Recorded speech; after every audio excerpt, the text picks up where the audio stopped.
Hi, I'm Gary Milne, and I wanted to talk to you today about whether you're using the right putter, or in fact, if you were looking to change your putter.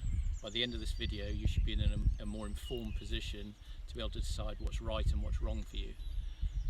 As we get into the video, you'll start to get an understanding of how some putters will work better for you than others.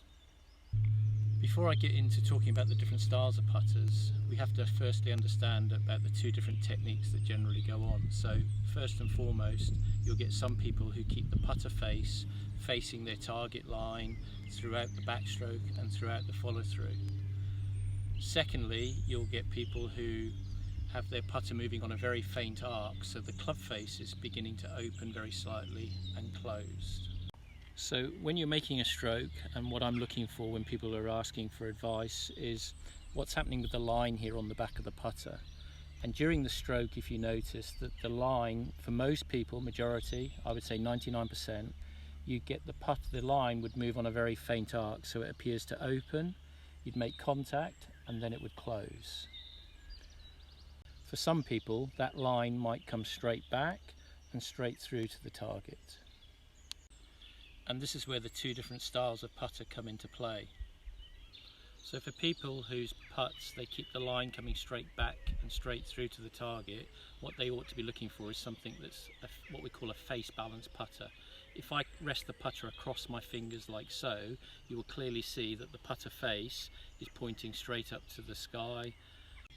Somebody who arcs the putter, so that line is now moving on that very faint arc, something with a bit of a toe hang or toe flow they call it. Again, if I rest my putter across my fingers, you will clearly see that the face of the putter in this instance is hanging at approximately 45 degrees. So what we're looking to do is to find a putter that actually complements your stroke. Having decided on whether it's a toe flow or a half drop, what you're looking for with the putter is 340 gram minimum head weight. There are an awful lot of putters out there, usually your cheap putters, that are very light.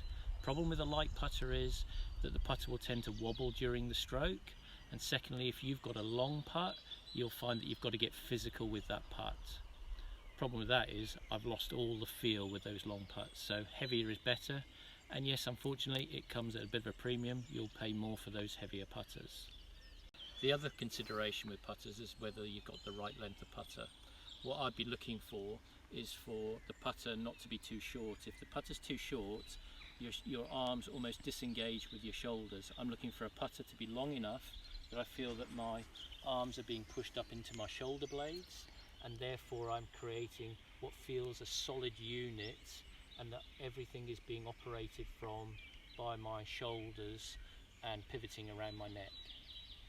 When we put all those factors together, the final thing we've got to consider is whether we like the feel of the putter. And it's one thing me saying to you, yeah, this is the right putter for you, but if you don't like the feel of it, it's too hard or too soft, that's very much a personal thing. But if you take all those points into consideration, those factors, you should be able to make a good decision on whether that putter's right for you or what you should be looking for perhaps with your next purchase. Anyway, thank you very much for watching, and please don't forget to like and subscribe.